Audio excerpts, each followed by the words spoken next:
Dieu veut agir puissamment en nous. Comment le peut-il? Comment pouvons-nous être justifiés? Quel est l'appel de Dieu pour chacun de nous? Quelle est la source de rédemption que nous avons? Qu'avons-nous besoin pour être réconciliés avec Dieu?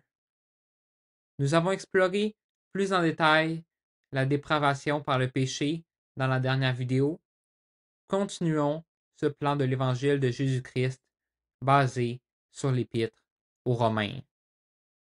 Lisons justement Romains 3 au verset 23 et 24. Car tous ont péché et sont privés de la gloire de Dieu. Et ils sont gratuitement justifiés par sa grâce, par le moyen de la rédemption qui est en Jésus-Christ. Tout d'abord, nous pouvons voir que la justification se fait uniquement par la grâce. Nous n'avons rien à démontrer à Dieu ou à payer pour être justifiés. On ne le méritait pas, mais Jésus a payé le prix à notre place. Allons dans 1 Corinthiens 15 au verset 1 à 4. Je vous rappelle, frères, l'évangile que je vous ai annoncé, que vous avez reçu, dans lequel vous avez persévéré et par lequel vous êtes sauvés. Si vous le retenez tel que je vous l'ai annoncé, autrement vous auriez cru en vain.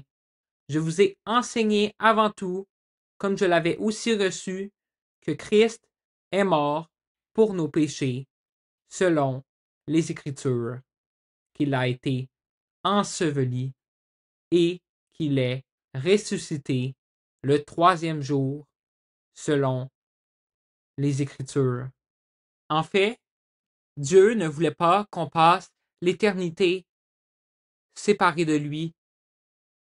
Il ne voulait pas qu'on passe l'éternité dans le péché sans moyen de rédemption.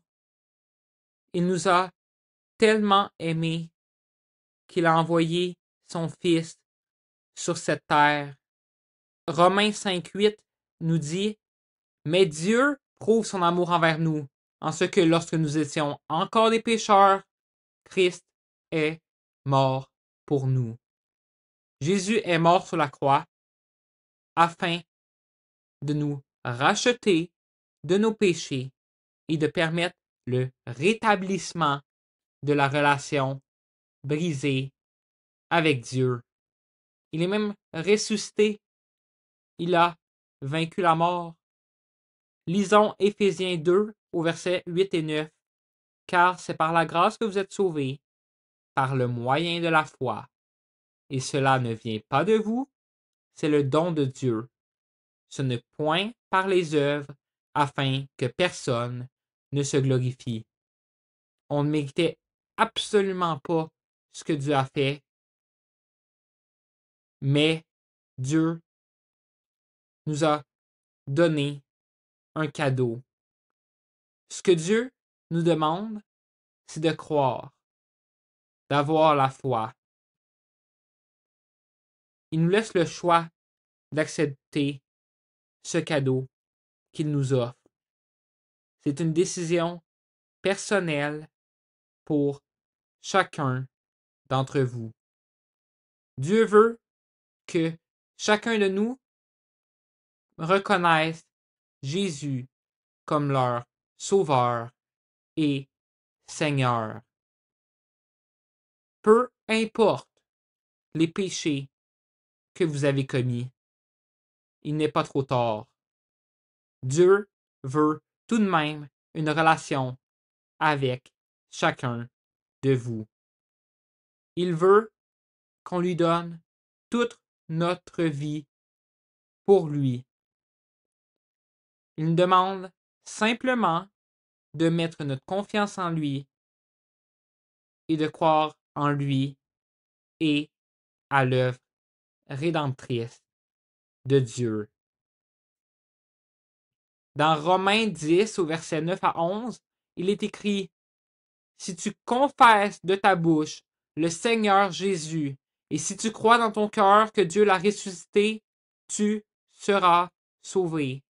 Car c'est en croyant du cœur qu'on parvient à la justice, et c'est en confessant de la bouche qu'on parvient au salut, selon ce que dit l'Écriture.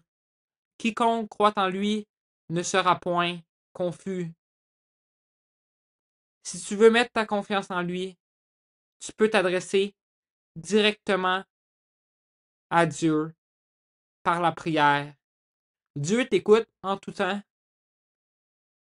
Dis-lui simplement que tu reconnais que tu es pécheur, que Jésus est venu sur la terre pour mourir pour tes péchés et pour rétablir la relation avec Dieu, qu'il est ressuscité des morts le troisième jour. Dis-lui ensuite que tu veux le recevoir dans ta vie comme Sauveur et Seigneur de ta vie et que tu veux vivre pour lui. Si tu as pris cette décision, que ce soit aujourd'hui ou auparavant, je t'exhorte à croître constamment en cherchant à ressembler davantage à Dieu. Une première étape primordiale est de lire chaque jour la Bible. Je vous encourage à commencer par lire au moins un des évangiles: Matthieu, Marc, Luc et Jean. Il est également très important de prendre du temps avec Dieu dans la prière pour le remercier de ce qu'il fait en vous, pour adresser ce que tu as besoin, pour le glorifier, pour le louer. Je t'encourage à t'entourer de d'autres chrétiens afin de te fortifier ensemble, que vous fortifiez ensemble. Si tu souhaites discuter de l'Évangile, si tu as des questions, tu peux me rejoindre par l'intermédiaire de l'adresse email qui sera en description. Je vous encourage à tous de partager cette vidéo avec des personnes qui n'ont pas encore reçu l'Évangile en eux.